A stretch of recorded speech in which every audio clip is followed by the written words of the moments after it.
Right, dit is die tweede woensdag in September. In Februarie 2025. Ons is almal hier so by mekaar, weer in die huiskerk, ons is lekker baie mense, ons is heeltemal gesellig en ons is om die woord van die Here wat die belangrikste is. So, ek wil met die hoe sê hulle, met die deur in die huis val. Want vanaand het ons nie net 'n baie, en ek gaan die woord nou weer gebruik, kontensieuse onderwerp nie, maar dit is 'n onderwerp wat ek dink wat baie moeilik verstaan word. En mense verstaan nie wat die woord van die Here sê nie, en dis juist hoekom ons hier is, sodat die Heilige Gees ons kan leer. Sodat ons in die waarheid kan wandel en die waarheid ons kan vrymaak. En dit is waaroor dit gaan. Want die woord van die Here is tog die lig van ons voet en die lamp van ons pad. En hoe gaan ons anderstersins in die waarheid wandel as ons nie in die woord onsself verdiep nie? Nou goed, ek wil vanaand praat oor gesindhede. Né? Want ek het so vroeër in die week, terwyl ek stilte tyd gehad het, die vraag gekry, wat is jou gesindheid? En as jy dan weet wat jou gesindheid was, of is, hoekom is dit jou gesindheid? En dan die volgende vraag, wat moet jou gesindheid wees? En dan moet ons nie dwaal oor waar ons wil wees met ons gesindheid nie. Nou, dit is interessant, ek het so bietjie hier carried away geraak aan die begin in my notas, julle kan dit maar gerus deurwerk, daar is notas, julle moet vir jouself vat, maar ek het so bietjie gaan kyk na 'n paar oorspronklike betekenisse, ensovoorts, en ek het eintlik 2 versies wat by my gebrand het. Die eerste ene is Filippense 2 vers 5, wat sê, want hierdie gesindheid moet in julle wees, wat ook in Christus Jesus was. So ek moet my gesindheid meet aan die gesindheid van Christus. En nou is daar dadelik 'n klomp ouens wat vir jou sê, okay, jy is 'n Christen, jy maak wat ek sê, en jy stap 'n tweede myl met my saam, en jy draai die ander wang elke keer as ek slaan, ensovoorts. Hoekom? Want hy wil graag hê, jy moet dink, dat die gesindheid van Christus is, om 'n swakkeling te wees, om iemand te wees wat nie 'n standpunt kan inneem nie, om iemand te wees wat net eenvoudig inval by alles, en diensbaar is, en elke mooi woordjie wat jy aan kan dink, en net eenvoudig vir jou kan sê, hoorie so, maar, sorry, jy het nie veel van 'n keuse nie. Jy weet, jy is 'n kindjie van Liewe Jesus, jy moet net. Daar's nie so 'n ding nie. Daar's nie so 'n ding nie. As ek die woord van die Here regsny, en hy sê julle met die woord van die waarheid regsny. Die Engels sê, you must rightly divide the word of truth. Dan sê die woord van die Here vir my, hy het my verordineer. Hy het my uitverkies. Daarna het hy my geroep. Daarna het hy my geheilig. Daarna het hy my gestuur. Ek is 'n dienskneg in die akker van God. Ek is 'n dienskneg in die koninkryk van die hemel. En ek is nie 'n dienskneg van ander mense in die koninkryk van die hemel nie. Ek is 'n dienskneg van God in die koninkryk van die Here. En as ek nie weet waar die Here my wil hê nie, dan is dit binne baie vinnig tyd dat ek begin bid en vas en sê, Here, maar weet jy wat, openbaar aan my, waar wil jy my gebruik? Hoekom is ek wie ek is? Hoekom is ek waar ek is? Hoekom is ek nie in China gebore onder Chow Lee Myn, wat ook al nie? Nee? En ek het sulke oogies nie. Nee, ek is in Suid-Afrika gebore, ek is in Boksburg Noord. Hoekom is ek hier? Hoekom het God my hier geplaas? Hoekom het hy gewil dat ek hier moet wees? Want as al my lewensdae volgens die skrif in God se boeke aangeteken is, dan weet hy presies waar ek vanaand gaan wees, want dit is in sy boek aangeteken. En dan is die vraag, maar mis ek die roeping, mis ek die punt, en dit het baie nogal te doen met gesindhede, want 'n mens kan baie maklik 'n bietjie verstrengel raak in die woord gesindhede, want Want hy en dan die volgende versie wat ek nog gekyk het is, hy sê, want wie die sin van die Here ken. Die ander vertaling sê, wie die gesindheid van die Here ken. Dat hy hom, want wie het die sin van die Here geken, dat hy hom kan onderrig? Maar ons het die sin van Christus. Nou wat hy in die ander vertaling sê, dis die ou vertaling hierdie, die 53 vertaling, die ou vertaling sê, wie ken die gesindheid van God? Hy sê, maar ons het die gesindheid, ons kan nie vir God teregwys nie. God is God, hy is almagtig. Dis sy wil wat ons moet dien, en ons gesindhede moet ingestel word om dit te doen. My gesindheid moet wees om God te dien. Nou, kom hy dan sê, maar ons het die gesindheid wat in Christus is. Nou, ek gaan nou daarby uitkom. Die woord wat gebruik word, is nogal interessant. In die Grieks praat hulle van tautou, wat beteken, daai ding, that thing, which is the same as. Hoor nou mooi. My gesindheid moet daai ding wees, wat dieselfde is, as wat in Christus is. Dis wat hy hier wil vir my sê met daai woord. Dis hoekom hy sê dit moet dieselfde wees. En dan Romeine 12:2, en word nie aan die wêreld gelykvormig nie, maar word verander en vernuwe in julle gemoed. Op 'n ander plek sê hy, julle moet julle gesindhede verander, sodat julle kan beproef wat die goeie en welgevallige, en hierdie vers het ons deurgetrap 2-3 weke terug. Nou, die volgende woord wat hier ter sprake is natuurlik gesindheid, en dit is die woord proneio, né? Wat sê, to exercise the mind, om my gedagtes en my wil en my emosies te oefen, te exercise, né? En dan sê hy, to be disposed intensively. Okay? To what? To the mind of Christ. So ek moet myself diensbaar stel, ek moet my gesindheid reg kry. Ek moet my gesindheid so kry dat ek kan sê, maar weet jy wat? Ek openbaar te alle tye die gesindheid van Christus. Kyk na 1 Kronieke in die Ou Testament 29 vers 18. Hy sê, God van Abraham, Isak en Israel, ons vaders, bewaar dit vir ewig. So 'n gesindheid in die gedagtes van die hart van u volk, en rig hulle harte tot u. Wat hy hier so sê is, in my hart, in my innermost being, in my diepste wese, daar waar net God sien, daar vorm die gedagtes van my hart. Kyk, ek kan met vleeslike gedagtes rondhardloop en alles wat absoluut sinneloos is en uitloop op die dood op die einde van die dag, en op sonde, en ultimately op die dood. Maar hier praat hy van die gedagtes van die hart, en die gedagtes van die hart is juist waarvan die Bybel praat, dat hy sê, soos wat 'n mens in sy hart dink, so is hy. Moenie vir my kom vertel, ek is 'n loser nie. Want dit is wat jy dan in jou hart dink, en soos wat jy in jou hart dink, so is jy. Dis nie God se skuld nie, dis nie ander mense se skuld nie. Jy bring dit oor jouself. En dit is juist die gesindheid waarna ek moet kyk, en dit is, weet jy wat? God se genade is vir my so groot. God se genade is vir my so almagtig. God het my so lief, dat al was hierdie hele aardbol leeg, en ek was die enigste mens op hierdie aardbol, sal hy nog steeds aan die kruis gaan sterf. Amen. Want ek kan nie myself red nie. Ek het Christus nodig om gered te word. Ek het Christus nodig om salig te word. Ek het nodig om te weet, die Seun van die Almagtige God het na hierdie aarde toe gekom.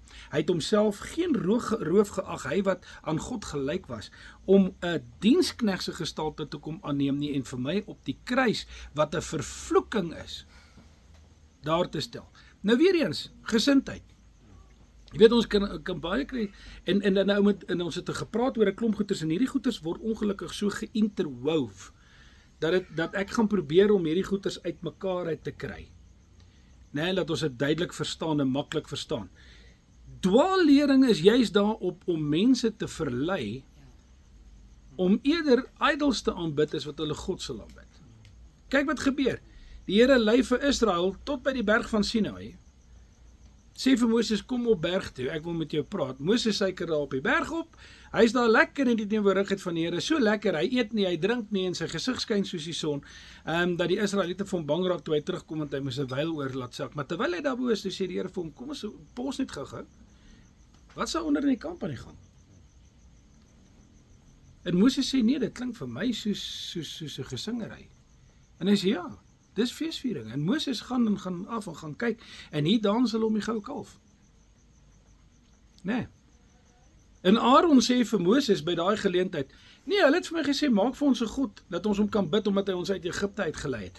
En daai kalf het niks gedoen nie, man, hy het nou net so pas uit almal se ringe uitgekom, almal is nog uit hulle ringe uit, ook as hulle is almal lekker verarm ook nog, in die proses. Maar nou is hulle by 'n idol, terwyl God hulle daar gebring het met vier kolomme in die nag en rookkolomme in die dag en alles wat daarmee gepaard gaan. Wonderlike, bonatuurlike goed wat gebeur het en hulle sê, o nee, maar ons soek 'n idol. Nou weet jy wat? Ek wil nie nou kerke en pastore en denominasies en goeders afskiet nie, maar weet jy wat? Dit grief my. En daar is soveel liedjies geskryf, pragtige mooi skriffies. En liedjies, wat byvoorbeeld sê, the cross made the difference. The cross made no difference. It's Jesus on the cross that made the difference. Kom ons kry die terminologie reg.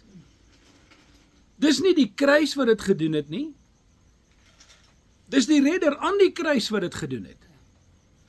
Hy het 'n vloek aan daai hout geword. Daai hout is die versinnebeelding van 'n vervloeking. Want die woord van die Here sê, vervloek is hy wat aan 'n boom hang. Nou kom ons en ons maak 'n hengse ophef van kruise en mense dra kruisies om hulle nekke. Ek wil nie oordelend wees nie. Ek sê net, weet jy wat, maybe het ons 'n bietjie die kat aan die stert beet. Maybe moet ons 'n bietjie by die kruis verby kyk en kyk na die redder wat van die kruis afgekom het, wat daar geboet het, wat daar gelei het, wat daar wonde gedra het, waardeur ek vandag genees kan wees, en waardeur my vloeke op hom geneem kan wees. Jy sien, ons maak so maklike idol. Nou, as jy nou gaan en jy gaan lees 'n bietjie na, en miskien kan die ouens wat nou, Neil wat teologie swat en so aan, 'n bietjie help hier. Weet jy wat, as jy gaan kyk na wat het die Baals aanbid, dan het hulle heilige pale aanbid, hulle het kruise gehad, wat hulle opgeslaan het naby hulle tempels. En dan het hulle voor hierdie heilige pale gebuig, en daar het hulle gaan bid. En dan het hulle ook in hulle tempels aanbid. Ek het hier vir julle verduidelik, die tempels het uit 4 vlakke uit bestaan, en een van die vlakke gaan net oor seksuele perversie. Al wat daar plaasvind is, daar vind seks plaas. Onder die aspis dat dit is deel van my godsdiens en my aanbidding. Hoe ver het die duiwel ons aan ons neus rondgelei as ons sulke goeders begin glo? Die Bybel praat op verskeie plekke van tempelprostituie. Hoere, wat deel uitmaak van ouens wat tempel toe kom om te kom aanbid. Mis ek iets? Of het die Here gesê, wees heilig want ek is heilig?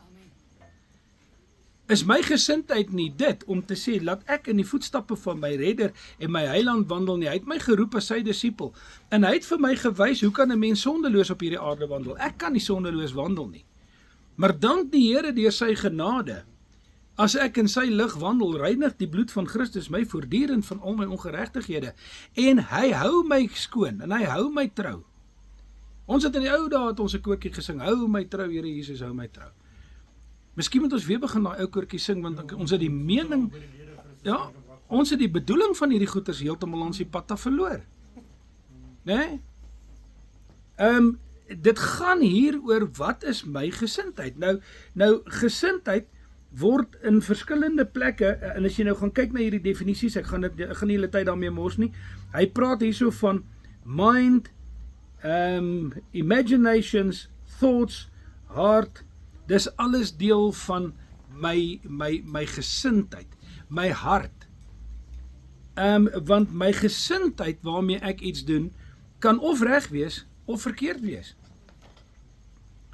Nou hier is 'n voorbeeld. Hy is 'n bietjie later hierin, maar ek gaan nou 'n bietjie rondspring net om by die punt uit te kom so vinnig as moontlik. Jesus Christus, reg aan die begin van sy bediening nog, kom in die tyd van die Pasga na die stad toe en hy stap na die tempel toe. En hier by die tempel sit 'n klomp ouens met 'n klomp tafels en hulle verkoop skapies en bokkies en lammetjies en alles wat jy nodig het om te kom offer, want die mense kom reg oor die land om te kom offer. En nou hoef hulle nie die moeite te doen om al hierdie goederes te bring nie, want ons kan dit aan hulle verskaf hier. Nou, hoe kom God in Samuel, in 1 Samuel, en hy sê vir Samuel, hy sê, ek kyk nie teen die uiterlike vas nie. Ek kyk na die binnekant. Ek kyk na die hart van die mens. Ek toets die gesindheid van die mens. Dis die gesindheid wat getoets word, want dit loop so met jou hart. En as my gesindheid reg is, dan is God verheug, en dan stort hy sy seën oor my uit, en dan kry ek die vrede en die voordele van kunskap, en God sê, wie wat, my guns is op jou. Dan kan ek soos Dawid sê, net goedheid en guns volg my. En as die duiwel kom en hy stamp my van vooraf, dan stamp hy my teen goedheid en guns vas. Hy moet kom stamp, ek wil graag teen goedheid en guns vasgestamp word. He's not hurting me, he's blessing me. Die punt is, wat is my gesindheid? Nou hier gee ek nou vir julle gou 'n voorbeeld. Naaman is hierdie ou in die koning van Aram se leer. Hy is hierdie magtige leeraanvoerder van die leer van Aram, en die koning van Aram het op 'n stadium 'n Joodse dogtertjie geontvoer, sê die skrif. En hierdie klein dogtertjie het die vrou van Naaman se diensmeisie geword, haar slaaf. Maar Naaman het melaats geword. En hierdie klein dogtertjie sê vir Naaman se vrou, en vir Naaman, daar is 'n man van God in Israel. Gaan na hom toe dat hy jou gesond maak. En Naaman gaan na die koning van Aram toe en hy gaan sê vir die koning van Aram, ek wil graag na daai ou toe gaan. Ek wil graag genees wees. En die koning sê vir hom, ek sal vir jou 'n brief skryf. En hy skryf sommer as die koning van Aram skryf vir die koning van Israel 'n brief, en hy sê, hier is die brief, gaan gee dit vir die koning van Israel, en hier kom die gesindhede, hier is 3 gesindhede as julle dit kan optel. Hier kom Naaman by die koning van Israel, en hy gee hierdie brief van die koning van Aram vir die koning van Israel, en hy lees hierdie brief, en hy sê die volgende, hy sê, wat makeer hierdie persoon? Dink hy dat ek God is? Dat hy vir my 'n brief kan skryf en sê, maak hierdie siek man gesond. Hy sê, ek dink hierdie ou kom nou net om met my skoor te kom soek. Dis sy gesindheid. Nee? Terwyl ons gesindheid moet wees, weet jy wat? Jesus het aan die kruis gesterf vir jou melaatsheid. Kom ons lê vir jou hande op, kom ons bid vir jou, kom ons maak jou gesond, want die Here het ons daai reg gegee. Maar as ek nie weet wat ek in Christus is nie, en as ek nie weet wat ek kan doen in Christus nie, hoe gaan ek my gesindheid reg kry? Nou kom hierdie ou, dis die eerste gesindheid, hierdie koning is heel skuins links, en hy raak so upset oor hierdie storie, hy skeur sy klere. En van sy diensknegte hardloop weg, en sê, die koning is kwaad. En dit kom by Elisa uit, dat hy sy klere geskeur het. En hy laat stuur 'n boodskap vir die koning, en hy sê vir hom, stuur hierdie man na my toe, dat hy sien daar is 'n God in Israel. Kyk, sy gesindheid. Let me show him the true God. Stuur hom net na my toe. Hy sal by my God kry. Naaman kom daar aangejaag. Die woord van die Here sê, met 'n hengse vrag goud, en met 'n hengse vrag silwer, en met 'n klomp pakke nuwe klere, kom hy daar aangesit. Hy kom nou 'n gunsie koop, lyk dit my hierso. Maar hy stop voor die profeet se huis en nog voordat hy kan afklim van die wa af, hier kom 'n diensknegt uitgehardloop uit die huis uit en hy sê vir hom, die profeet sê, gaan was jou 7 keer in die Jordaan en jy sal gesond wees. Bye. Hier kom die volgende gesindheid. Hoor wat sê Naaman. Wat die hel is hier aan die gang? Ek het ten minste verwag, hierdie ou sal uitkom en met my kom praat en sy hande so oor die geaffekteerde dele van my lyf swaai en genesing bewerk. En hier stuur hy my met 'n diensknegt om te vir my sê ek met my in 'n vuil Jordaanrivier gaan bad. Hy sê as die Paran rivier en die ander rivier wat in Aram is nie skoner as die Jordaan nie. Wat vir 'n minagtende behandeling is dit hierdie? En die woord van die Here sê, en hy het daar weggetrek, boos van kwaadheid. Gesindheid. Jy kom al die pad, jy doen al hierdie moeite omdat jy genesing wil hê. Maybe moet jy 'n bietjie humble pie eet. Maybe moet ons 'n bietjie sê, wag 'n bietjie. Is die gesindheid van Christus nie dat hy het hom wat aan God gelyk was? Dit nie roof geag om 'n diensknegt op aarde te word, om vir ons te kom sterf aan 'n kruis, om ons te red van ons sonde en van ons ondergang nie. Hy het nie omgegee om te verneder te word nie, ja, te verneder aan 'n kruis, waar hy 'n vervloeking geword het nie. Nee? Hy is die redder, nie die kruis nie. Die kruis was nie die hout waaraan hy vasgenaal was. Maar nou kom hierdie ou, en gelukkig, het hy 'n klomp ouens wat sê, wat nie kwaad geword het nie, en hulle sê vir hom, meneer, bedaar. Bedaar net. Bedaar? Nee?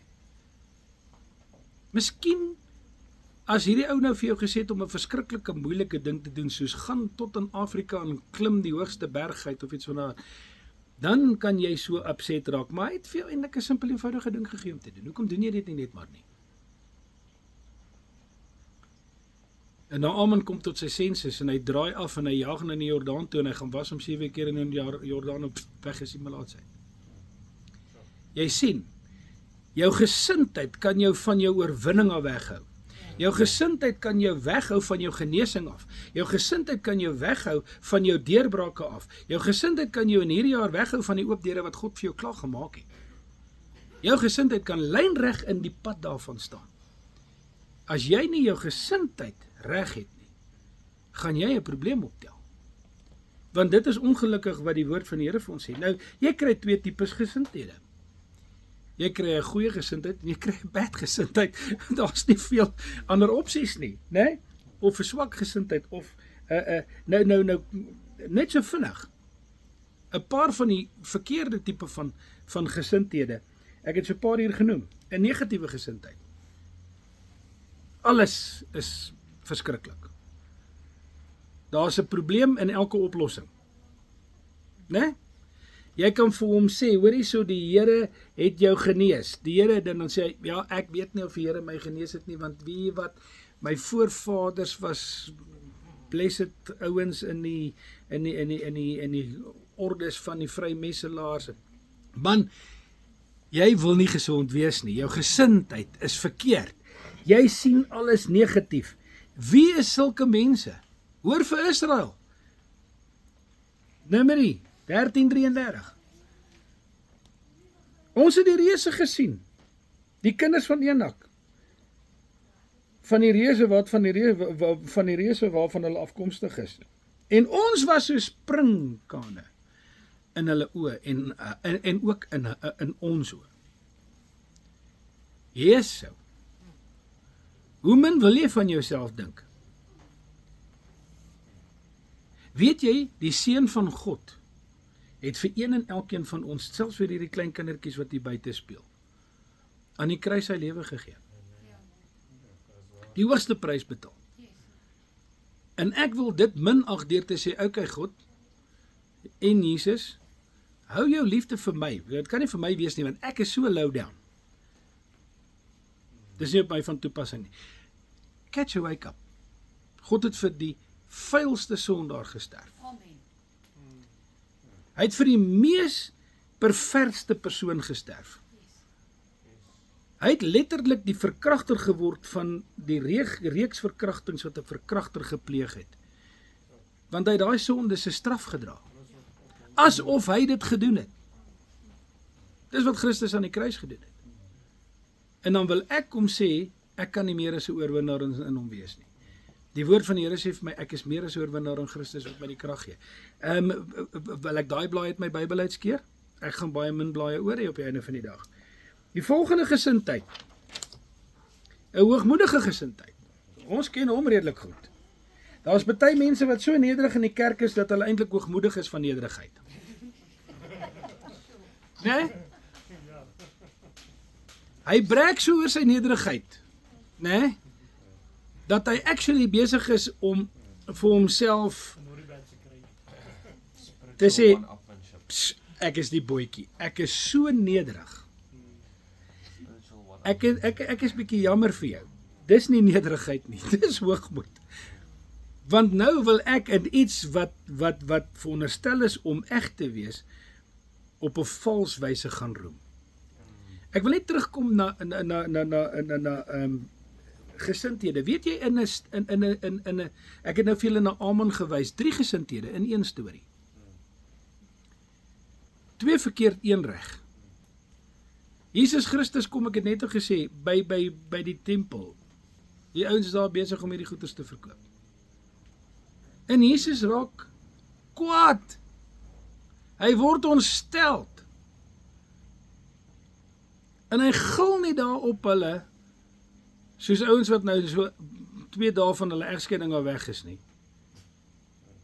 Hy gaan staan daar eenkant en hy vat goed en hy vleg 'n sweep. Nou dit seker die rukkie gevat om daai sweep te vleg. Né?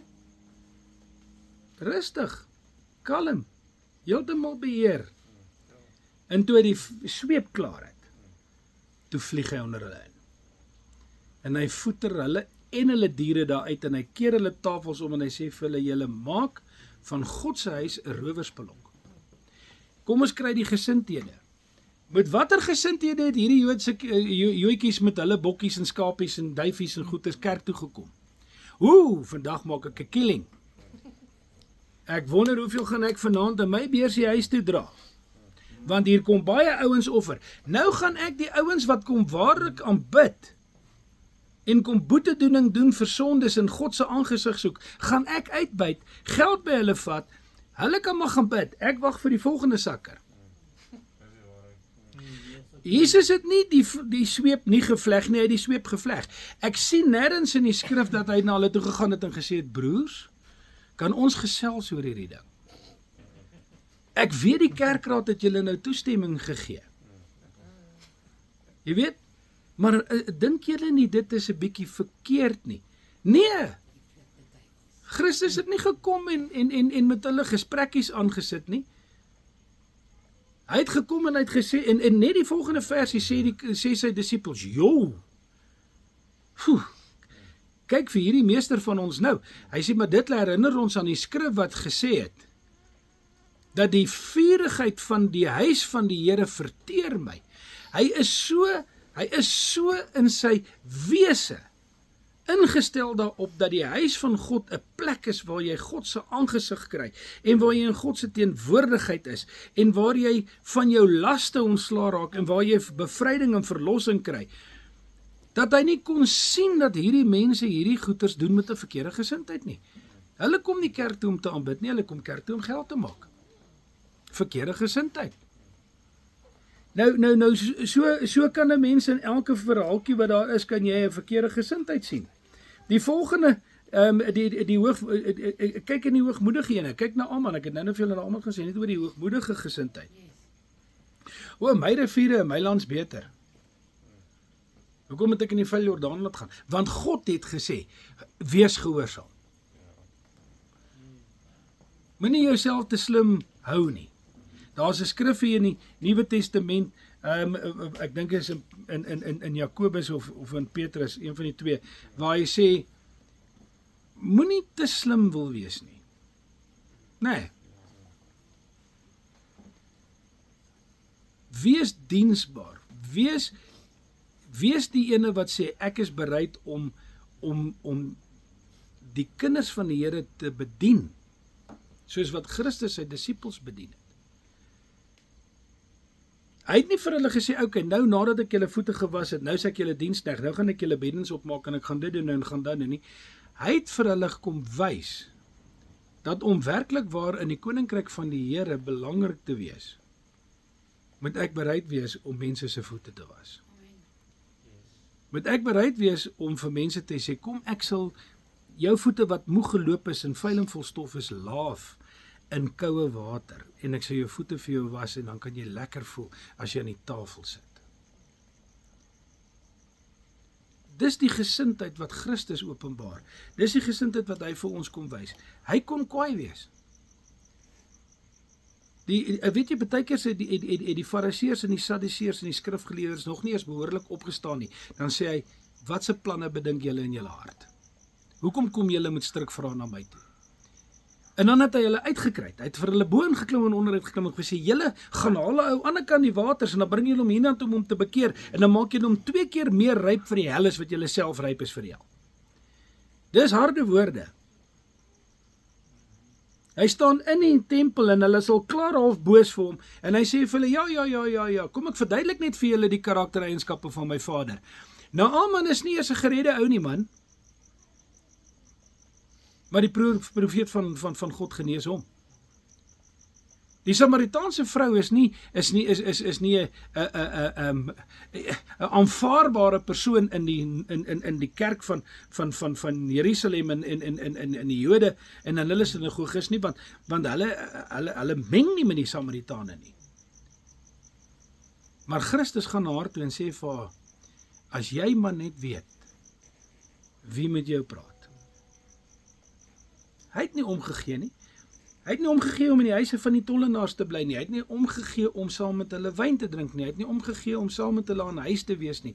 Hy het nie omgegee om aan melaatses te vat en nie te wonder of hy gaan onrein word nie, want hy het geweet die krag van God wat deur hom vloei, maak daai ou gesond en hy gaan niks oorkom nie. Hy word nie onrein daardeur nie.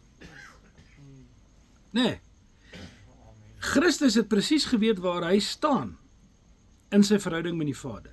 En as ons weet waar ons staan in ons verhouding met die Vader, dan sal ons gesindheid regkry. En ek is nou jammer, baie keer is daar mense wat aan Christus 'n gesindheid wil toeken, wat nie sy gesindheid is nie. Die Jesus wat ek ken, was geen swakkeling. Hy was ook nie 'n persoon wat geskroom het om standpunt in te neem nie. Martha kom by hom en sê vir hom, en ek meen, dit is sy huismense, Martha kom by hom en sê vir hom, Here, ek hardloop die hele tyd hier rond, ek het hierdie tafels gedek, ek het hierdie kos gemaak, ek het alles vir julle voorberei, en sy sit aan jou voete. Kyk wat sy gesindheid. Sy sal nie eers opstaan en my kom help nie. Ja. En Jesus bestraf vir Martha. Hy sê nie, ja, jy het 'n punt beet, hierdie Maria is 'n bietjie lui, kom ons kry haar 'n bietjie reg nie. Hey, suster, trek jou voorskoot aan, jy het werk om te doen. Nee, hy sê, wie wat, sy het gekies om aan my voete te sit. Nou laat ek vir vertel, ek kies veel eerder om aan die voete van Christus te sit, as om te probeer om roem te verwerf, omdat ek so besig was en so mooi job gedoen het. Want ek dink Martha het begin dink, ag, ek word nie raak gesien nie. Al my moeite wat ek gedoen het, ag, wat beteken dit? Hierdie ouens, hulle voel 'n veer daarvoor. As dit die gesindheid is waarmee iets doen, moenie dit doen nie. Laat hulle gaan chips en burgers koop. Moenie kos maak nie. As die gesindhede nie reg is nie, don't do it. En Christus bestraf haar en sê, Maria het die regte ding gedoen, want sy het my voorberei vir my graf. Want sy is in die gees en jy is in die vlees.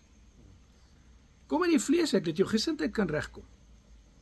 Nee, dit is prakties. Dit is praktiese goed, maar jou gesindheid hang af van hoe jy jouself in jou verhouding met Christus sien. Want as ek werklik waar die woord van die Here verteer en ek dit mediteer en ek dit eet en ek dit in my eie inkry en dit in my hart bewaar en ek daarvolgens begin wandel en ek na die gestalte van Christus toe groei, sal ek soos hy wees. En hy het nie geskroom om bestraffing uit te deel as dit nodig was nie. Glad nie. Petrus kom met al die beste van bedoelings en kom staan en sê vir hom iets en hy sê, gaan weg agter my Satan. Vir die ou op wie hy net 'n bietjie later sê, ek gaan my kerk op jou bou. Jy gaan my kerk begin. Sê hy gaan weg agter my Satan, want jy bedink die dinge van die vlees en nie die dinge wat daarbo is nie. Weet jy wat, as 'n ou verkeerd is hy verkeerd. As iemand na jou toe kom met 'n vleeslike temptasie, sê vir hom, hoorie so, waar kan jy heen gaan?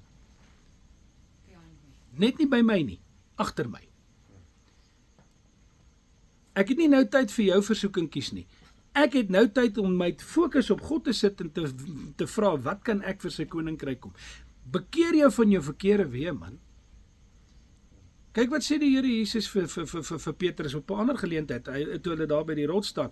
Hy sê vir hom, toe hy vir hom toevallig sê, hy sê, die duiwel het vir jou geleen loer, om jou te sif.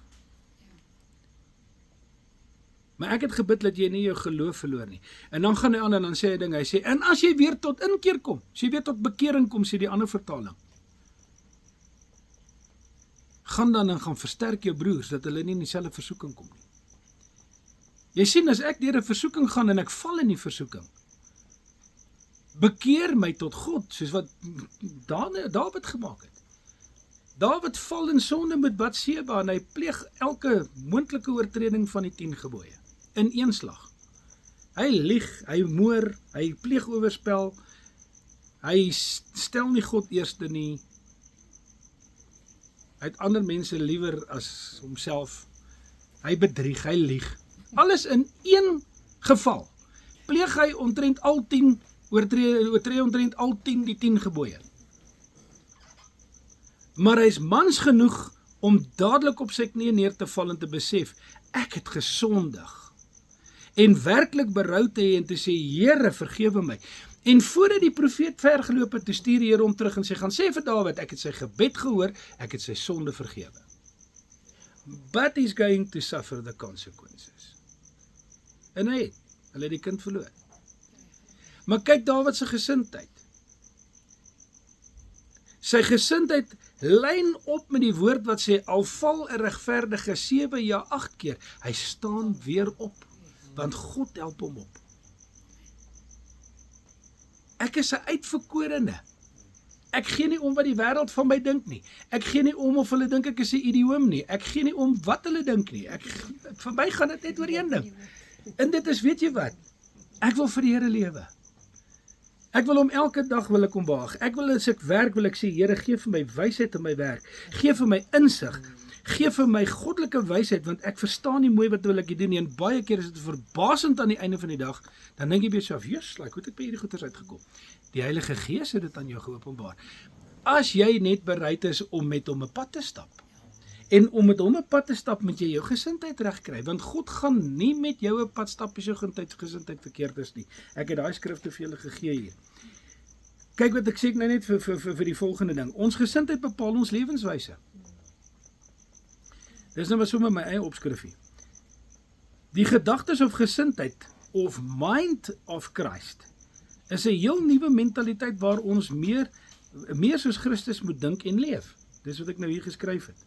Ek het dit nou alles al klaar kwyt geraak, dis Romeine 15 vers 5, wat die volgende sê, en mag die God van leidsaamheid en bemoediging aan julle gee om eensgesind onder mekaar te wees, ooreenkomstig die gesindheid van Christus. Weet jy wat, in God se koninkryk is daar nie plek vir dwarstrekkery nie. Daarom sê die Here, ek haat verdeeldheid. Want dis nie uit God uit dat daar verdeeldheid moet wees nie. God maak by mekaar. Die duiwel dryf uit mekaar. Wie wil as daar nie eensgesindheid kan wees nie? Dan kan ons Ikabod skryf. In elke kerk, in elke huiskerk, in elke gemeenskap, eensgesindheid bepaal alles. En eensgesindheid is deel van die natuur van Christus. Hy het sy disippels by mekaar gehou.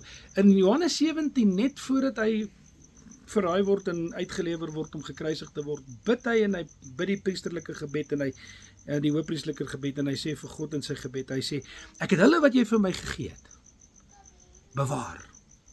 Ek het hulle opgepas. Niks het hulle leed aangedoen terwyl hulle in my sorg was nie. Dis wat God van ons verwag. Danie, as ek weet jy het 'n probleem, dan moet ek nie eers 2 keer dink nie. Ek moet kom en sê, hoor jy het 'n probleem, kan ek help? Ons moet mekaar se las dra, ons moet by mekaar staan, ons moet ons gesindheid reg hê. Maar nou weet jy wat? Ag nee wat, daar's baie ander broers wat kan gaan. Ek het nou lank en hard gewerk vandag, ek gaan nou rustig voor die TV sit. Nee, kom ons kry ons gesindheid reg. Maar om my gesindheid reg te kry, moet ek weet waar ek met my verlosser staan en met my God staan. En wat wil hy in sy volmaakte wil? Hy sê, word dan verander in julle gemoed, sodat julle die volmaakte wil van God kan ken. Hoe gaan ek die volmaakte wil van God ken? Kry my gesindheid reg. As ek my gesindheid reg het, gaan ek weet, maar God se wil is nie vir my om dit en dit en dit te doen nie. God se wil vir my is om dit en dit en dit en dit te doen. En weet jy wat? Dis wat die Gees van die Here op my hart lê. En nou is daar hoeveel skrifte wat sê, gehoorsaamheid is beter as offerandes. Dit help nie ek kom nou en ek besluit, okay, ek gaan nou die koffiekantien by die kerk hardloop nie. Terwyl ek voor my heilige siel weet die Here roep my om evangelisasie te gaan doen nie. Maar jy weet dit reën nou so baie, ek sê eerder koffie maak. Nee. Hy wat sy hand aan die ploeg slaan, kyk nie om nie, sê die skrif. Gaan doen jou evangelisasie, dis waar God jou wil bless, dis waar God jou wil gebruik, dis waar hy jou nodig het. Hy het jou nie nodig agter die koffiepot nie. Dis iemand anders se job. Maar dan moet ons gesindhede reg wees. Dan moet ek in liefde vir iemand kan sê, sorry, ek gaan nie die koffie bedien nie. Ek gaan evangelisasie doen. By watter span kan ek inval? Verstaan jy? Dit gaan werklik waar oor gesindheid. En nou, 'n ander ding van gesindheid. Die woord van die Here sê, julle wat dan sterk in die geloof is, moet soveel meer deernis, die wat swakker is, dra en verdra. Help nie ek vererg my oor iemand wat ek dink, ag, ek het nie tyd vir sulke onnoselheid nie. Weet jy wat, dra daai persoon moet geduld. Kry my gesindheid reg. Op die einde van die dag, en weet jy wat, dis nou net teenoor kinders van die Here, dis nou net in die kerk. Ek het 'n groter verpligting teenoor die wêreld. Because waar ek is, partykeer is die enigste Bybel wat hulle gaan lees. En as my Bybel deur Anton Lawey geskryf is, gaan hulle hel toe. My Bybel moet deur die Heilige Gees geskryf wees. My Bybel moet geskryf wees deur God. My brief moet so wees dat as die mense my brief lees, hulle Christus in my sien. Dan is my gesindheid reg. So my gesindheid toe in hierdie wêreld moet wees, kom ek wees versigtig hoe ek optree, sodat ek nie die naam van God oneer aandoen nie. Maar wie dink daaraan? Somtyds party kindertjies van die Jesus kan as hulle by 'n party of 'n plek aankom, meer uitbundig te kere gaan as die wêreld self. Laat ouens sê, "Sjoe, ek het gedog hulle is kerkmense." Maar hulle is nie ons damse gaanse nie. Jo, met daai kort rokkie bo op die tafel. Eina, nee, kry jou gesindheid reg. Jou gesindheid moet dit wees dat ek in absolute toewyding aan God leef. Wat help dit as ek my hart vir die Here gegee het en ek wy my nie toe aan die Here nie? Dan is ek nie 'n disipel nie. Want as jy daaraan wat die Here se woord vir my sê, ek geken sal wees as 'n ware disipel. Omdat ek doen wat hy sê, en dat ek lewe volgens sy gebooie. Goed, net gou vinnig. So ja, ek is nog lekker vroeg op hierdie tydskaal hierso, maar net vinnig. Die eienskappe van 'n Christusgesindheid. En ek wil nie hierso nou 'n groot woord gebruik en sê, dis 'n numerus clausus nie. Dis nie 'n geslote aantal goedjies nie. Ek het wat die Gees op my hart gelê het ek hier neergepen.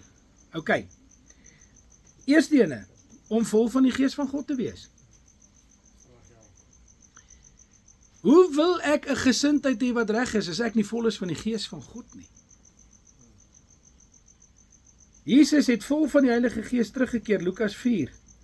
En die Gees het hom in die woestyn ingelei. So selfs die Seun van God, wat na die aarde toe gekom het toegelaat dat die Heilige Gees hom lei. Hy het nie vir die Heilige Gees gesê, okay, jy is die derde ene in die drie eenheid, ek is tweede, jy volg my nie. Nee, hy het die Gees gevolg wat hom in die woestyn ingelei het. Hy was gehoorsaam aan die stem van die Heilige Gees.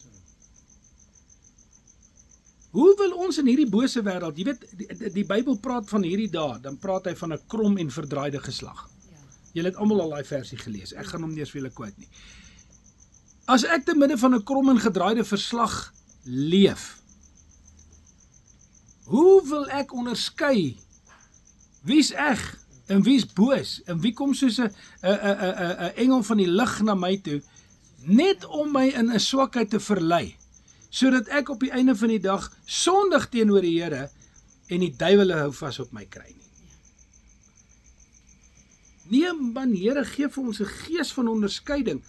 Geef ons 'n gees van onderskeiding dat ons moet heerlikheid, ons moet soos Christus vir die vrou by die put kan sê, yes, jy's reg, jy het 5 mans gehad en die een het na lemoen geryk en daai en daai en daai. Hy het detail uitgehaal en vir hulle dit al gaan vertel. En hierdie vrou hardloop, sy kan nie eers daar wag nie, sy gooi haar kanne water neer en daar hol sy dorp toe. Sy suiker haar teen die berg af in die dorp en sy sê, kom put toe, daar's 'n ou daar, hy is die Messias. Hy weet alles van my af, hy het my hele lewe vir my uitgelê. Né? Dis die plek waar ons moet kom wat onderskeiding aan betref. Jesus kon mense onderskei. En hy het, né? En hy het nie geskroom om dit te doen nie. Paulus het nie geskroom om dit te doen nie. Toe daai vrou, jy weet, ek dink baie keer, ek het dit nou al gesê, ek dink baie pastore vandag of dominees of leraars of noem hulle wat jy wil, pause en priesters en what not, as daar 'n vrou agter hulle loop in die dorp en vir almal sê, luister vir hulle is manne van God, dan gaan hulle voel, hey,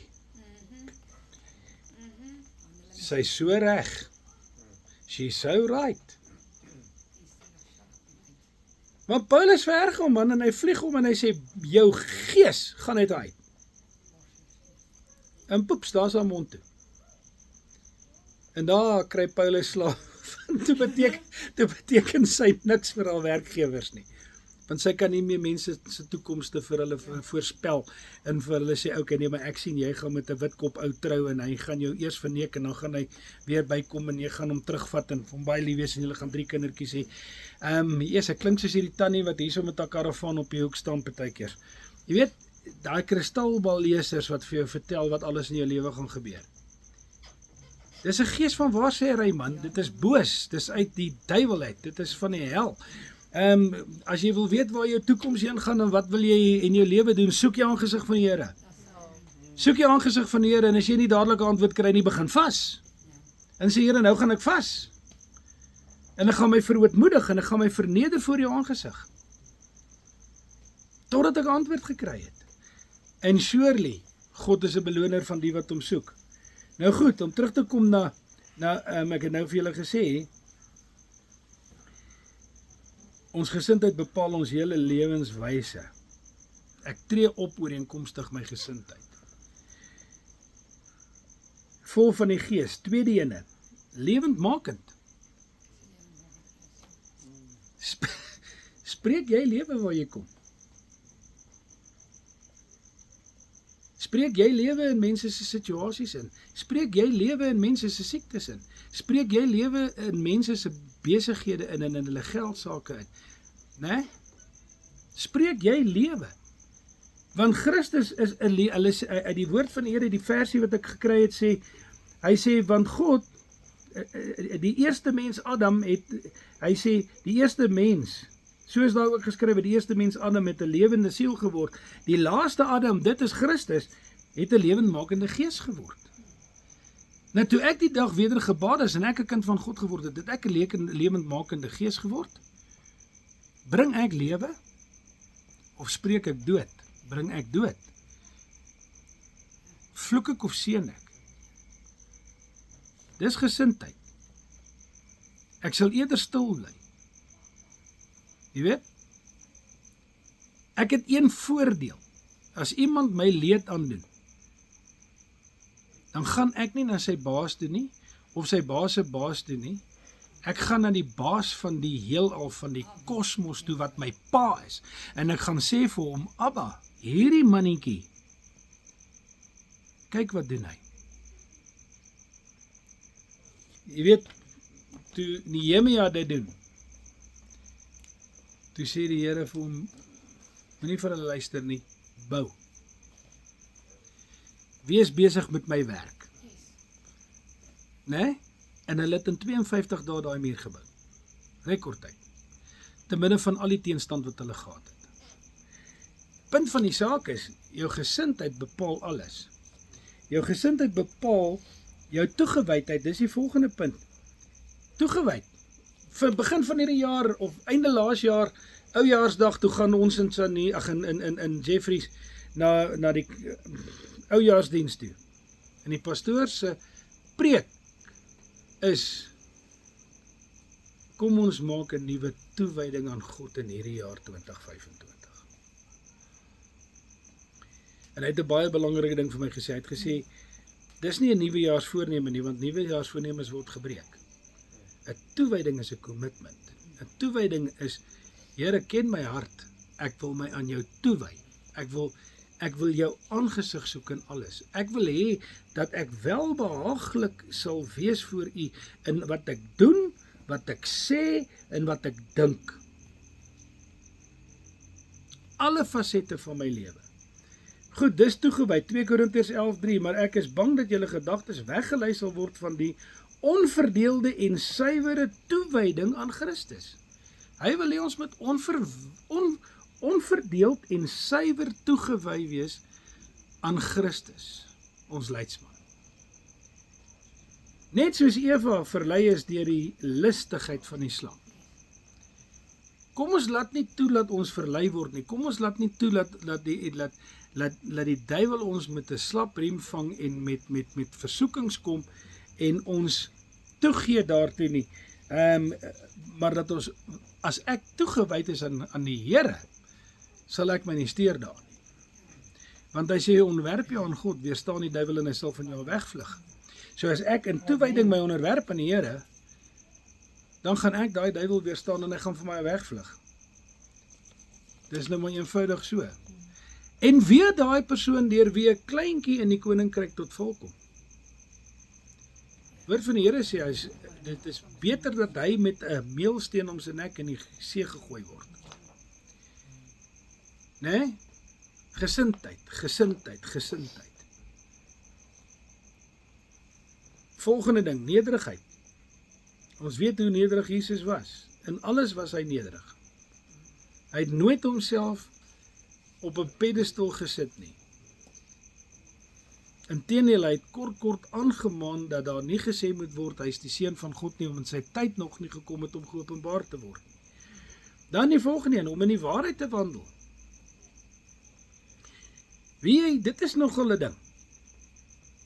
Want hier staan Pontius Pilatus, hy is die aanvoerder van die Romeinse ryk, en Jesus sê vir hom, toe hy daarvoor hom staan, toe hy verhoor word, sê hy vir hom, my koninkryk is nie van hierdie aarde nie, en Pontius Pilatus sê vir hom, maar dan vind ek geen fout in nie, hy storm daar uit, en hy sê vir die mense, ek vind geen fout in hierdie, en hy kom terug, en Jesus sê vir hom, ja, maar ek het gekom om te getuig van die waarheid, en hy sê vir Jesus, wat is die waarheid? Jy sien, dis wat daar buite aangaan. Niemand weet meer wat die waarheid is nie. Ek is 'n seun, biologies gebore, maar die waarheid is, ek is enigiets, ek is 'n dit. Ek kan kies van 5 jaar uit af. Waar is die waarheid? Nee? Ek lag, die week het ding gesien van Casper de Vries. Hy sê, e-female, e-mail. Net so op 'n ligte noot. Ons weet presies of ons man of vrou is, man. Dis die waarheid. Moenie laat die leuen van die duiwel vir my sê, ek kan besluit wat se gender ek wil wees nie. Dis rebellie teen God, wat my geskep het. Dis om te weier om te wees wat God my gemaak het. En dis rebels. En rebels is demonies. Goed, om in die waarheid te wandel beteken, ek moet hierdie woord leef. Ek moet hierdie woord leef. En gesindheid beteken nie, ek wil weer onomwonde sê, gesindheid beteken nie, ek is 'n vloermat, en nou kan die wêreld oor my rug kom loop, en ek moet maar net alles vat, en ek moet net al die houe absorbeer, en ja, eendag gaan die Here aan my goed doen nie. Nee, die Here sê, die wraak kom my toe. Die skrif, hierdie waarheid sê vir my, I am the apple of his eye. Hierdie skrif sê vir my, hy sê, as hulle kom om jou leed aan te doen, dan is ek die ene wat hulle sal teenstaan. Hy sê, hierdie skrif sê vir my, ek sal 'n tafel vir jou voorberei met jou 'n feesmaal hou ten aanskoue van jou jou teenstanders, jou vyande. Dis hoe God my gaan behandel. Ek's nie 'n vloerlap nie. Ek is juist daar om vir daai wêreldling of daai persoon te demonstreer dat daar 'n God is in die hemel. En dat sy seun vir ons almal gesterf het aan die kruis. En dat sy Heilige Gees in ons woon.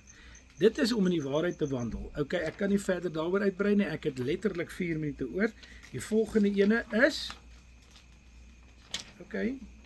om in die vryheid van Christus te wandel. Dis 'n bietjie 'n ander kontensie, hier is 'n enetjie binne in 'n kontensie, is 'n enetjie. En dit is, baie mense dink, omdat Jesus my vrygemaak het, en ek nie meer onder die vloek van die wet val nie, nou kan ek enigiets doen, alles is my nou geoorloof. Nou haal ek nou sommer daai versie ook uit konteks aan, alles is my geoorloof, alles is goed, maar dis net nie nuttig nie, maar is okay. Nee, dit is nie okay nie. Sonde is sonde. Verkeerd is verkeerd, reg is reg. As my gesindheid reg is, sal ek besef wat is reg en wat is verkeerd, en ek sal die verkeerde vermy, en ek sal die goeie doen, want die woord van die Here sê, hou nie op om goed te doen nie. Hier is 'n baie interessante ene, en ek gaan daarmee afsluit. Hier is 'n gelykenis, ek wil nou net vertel wat ek bedoel by om in God se vryheid te wandel. Jesus Christus vertel die gelykenis, hy sê, 'n pa beplan 'n bruilof vir sy seun. En hy nooi sy gaste uit, en die gaste het een na die ander ene verskoning. Hierdie ene koop 'n koei, daai ene het 'n stuk grond, daai ene moet iewers erheen. Nee? En hy sê, nou, gaan na die hoeke van die strate toe en bring enigiemand. En hulle kom. En die dag van die bruilof breek aan. En die vader stap deur die gaste, en hy kom by 'n ou wat nie 'n bruilofskleed aan het nie. En hy sê vir hom, Pel, hoe het jy hier ingekom?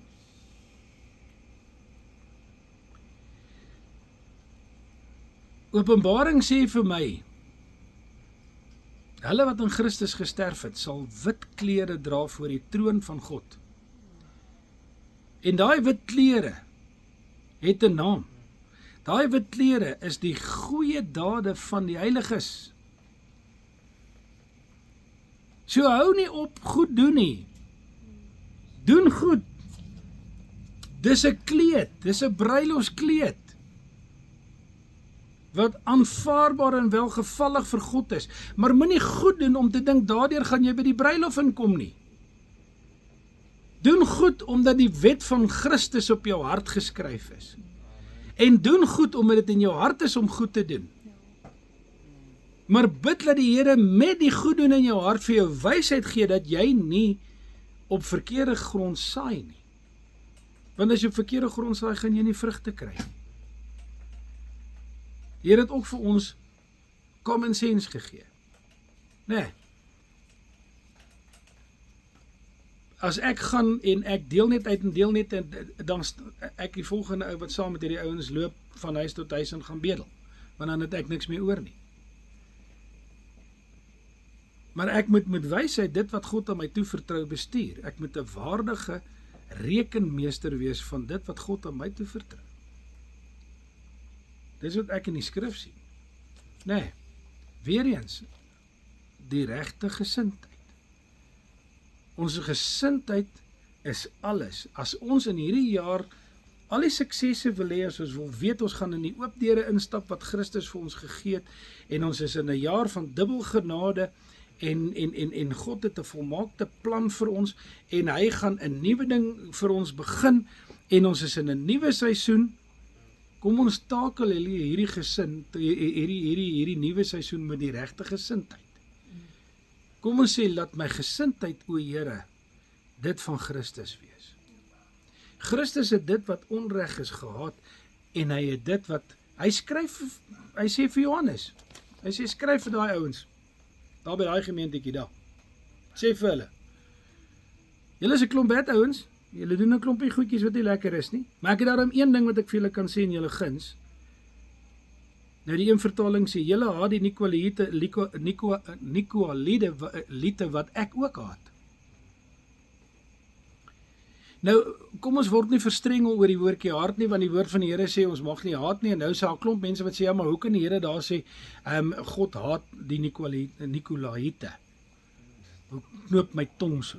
En ek weet jy wat, as jy gaan kyk na die regte taal, in ons is mos studente van die Bybel, gaan na die oorspronklike taal toe, gaan kyk wat sê die woord.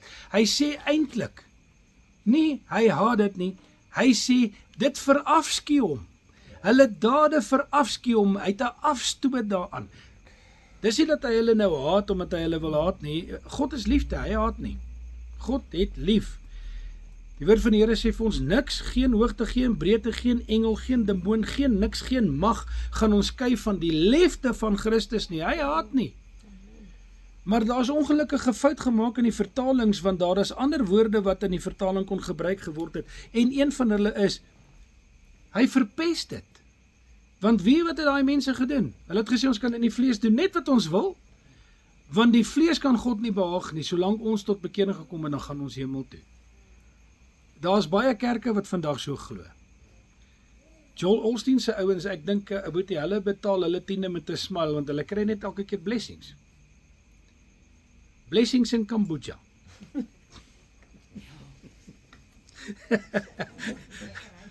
Nee?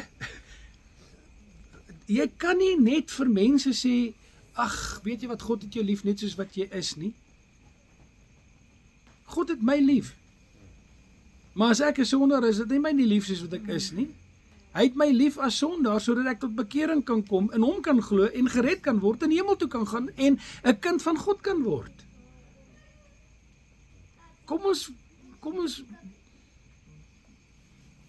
bevoeter nie onsself met dwaalleringe nie. Ons weet presies waaroor dit gaan. God het die wêreld so lief gehad, dat hy nie wil hê enige iemand moet verlore gaan nie, maar dat almal die ewige lewe sal beerwe. Maar God het ook in sy alwysheid geweet, baie gaan dit nie maak nie. Daarom het Jesus Christus nie gekom en elke keer gesê, want ek het vir almal gesterf nie. Hy het nêrens, Jesus Christus het nêrens in die Bybel gesê, ek het vir almal gesterf nie. Hy het gesê, ek het gesterf sodat baie gered kan word. Yes, maar nie almal. Want God weet, daar is mense wat eenvoudig dit nie gaan glo nie. Want dit is vir hulle te dik vir 'n daler, dat iemand 2000 jaar gelede op die aarde kom loop het, en vir my sonde gesterf het, en nou kan ek hemel toe gaan. Nee? En dan is daar ander wat dink, ja nee, ons kan daai deel nog glo, maar nou kan ek maak net wat ek wil, want ek is nou in die vryheid, hierdie laaste punt, ek is nou in die vryheid van die Here, ek kan nou in die vryheid van die Here maak wat ek wil. Paulus sê op 'n ander plek, hy sê, moenie julleself bedrieg nie, vryheid is nie ongebondenheid nie, ek is nog verbonde aan Christus. Hy het my gekoop deur sy bloed. En ek het my deur niks laat verslaaf nie. Hy gebruik die woord verslaaf. Hy sê ek het my deur niks laat verslaaf nie. Ek het nie die slaaf van enigiets geword nie, ek het die slaaf van Christus gebly. Dis my gesindheid. As ek dan 'n slaaf wil wees, kom dat ek 'n slaaf van Christus wees. OK.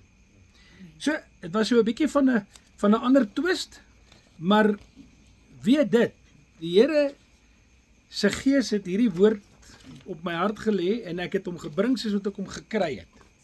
Ek het baie meer notas gemaak as wat ek kwyt geraak het, so julle kan maar rustig daardeur lees, en hulle maar nalees en bestudeer, maar kom ek sê vir julle, dis 'n ding wat in my hart brand, want weet jy wat, dit is verbasend om net in stilte te sit en mense dop te hou en te sien hoe party mense se gesindheid alles behalwe dit van Christus is.